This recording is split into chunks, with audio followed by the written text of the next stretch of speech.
What's up, Taiwan? I'm Ethan Liu with 10 minutes of news from here in Taiwan and around the world.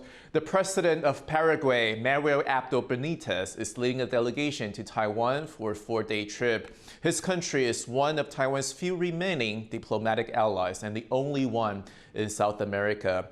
He was welcomed with military honor in Taipei, and Bing Wang was there. Here at the presidential palace, Taiwan is giving a military salute to the president of Paraguay, Mario Abdo Benitez. The two countries have enjoyed close relations for the last 66 years. In fact, Paraguay is one of 14 diplomatic allies of Taiwan and the only one in South America. President Mario Abdo Benitez arrived in Taiwan on Tuesday for a 4-day trip. It's his third time here as president. Taiwan's President Tsai Ing-wen presided over the ceremony. 过去这几年，台湾和巴拉圭共同面对疫情的挑战，我们也期待借着这次的访问交流，两国持续加强合作，一起开创疫后经济的繁荣发展。 Abdo Benitez says he wishes to establish even closer ties with Taiwan before he steps down in August. Considero que esta cercana colaboración es el secreto de nuestra relación sólida y duradera.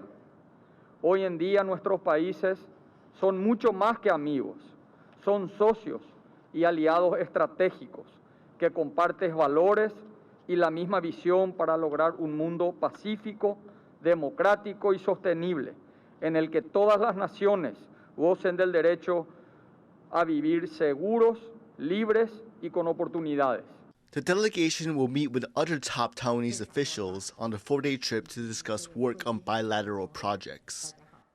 Taiwan will be following the presidential elections in April in Paraguay very closely, and that's because the opposition candidate has said that they will break off diplomatic ties with Taiwan in favor of China if he were to win.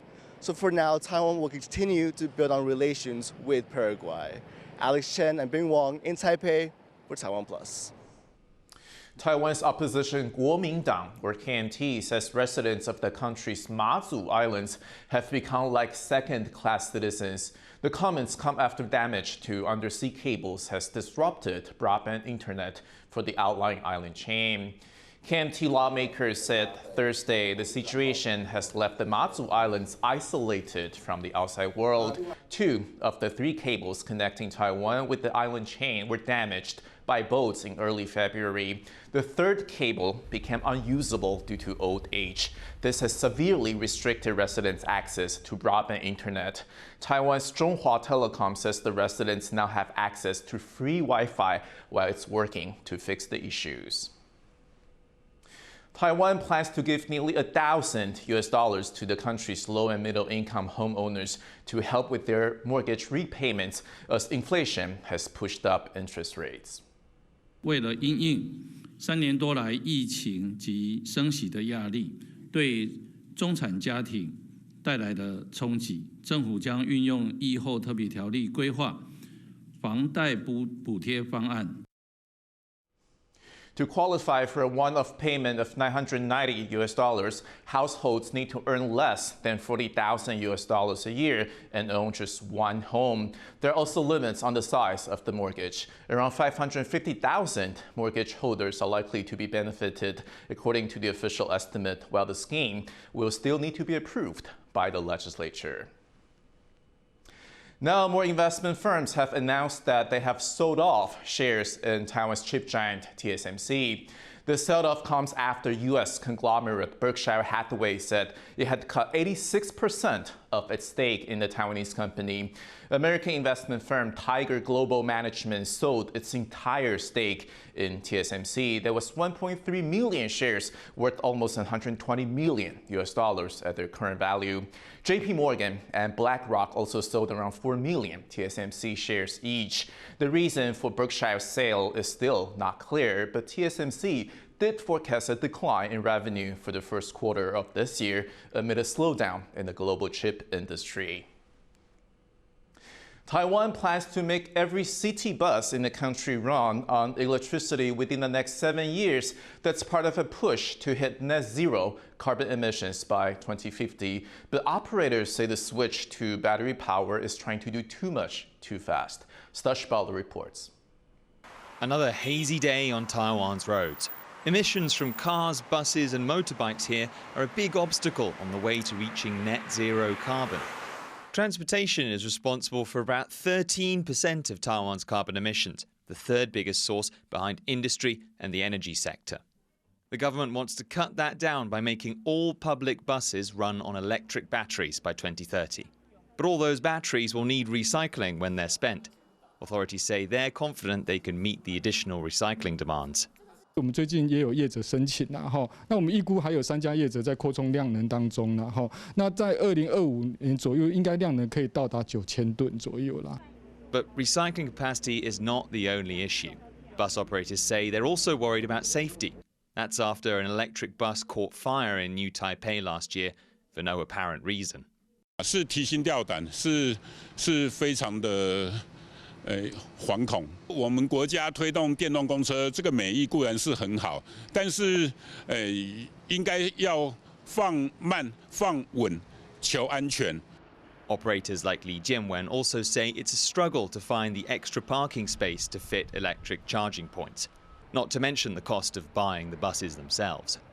Add to that a looming energy crunch as Taiwan winds down its nuclear power stations, and the country's electric bus revolution may be facing more than a few bumps in the road.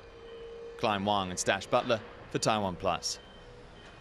South Korea's Black Eagles aerobatic team has made a pit stop in Kaohsiung in southern Taiwan. The squadron is on its way to Australia for an air show later this month.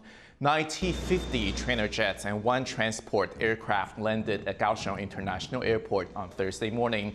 Their arrival attracted a large crowd of fans eager to catch the flashy aircraft in action.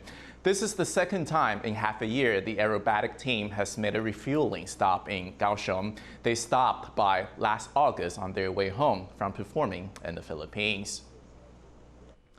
To reduce the number of strays in Taiwan, the government is subsidizing high school programs that teach students how to take care of animals. At the same time, students learn responsibility. Our reporter Jaime Okan has more.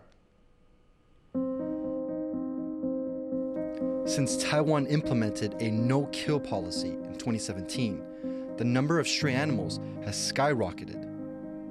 Animal shelters are now stretched beyond capacity. To relieve their burden, the government is subsidizing programs that teach high school students how to look after the animals.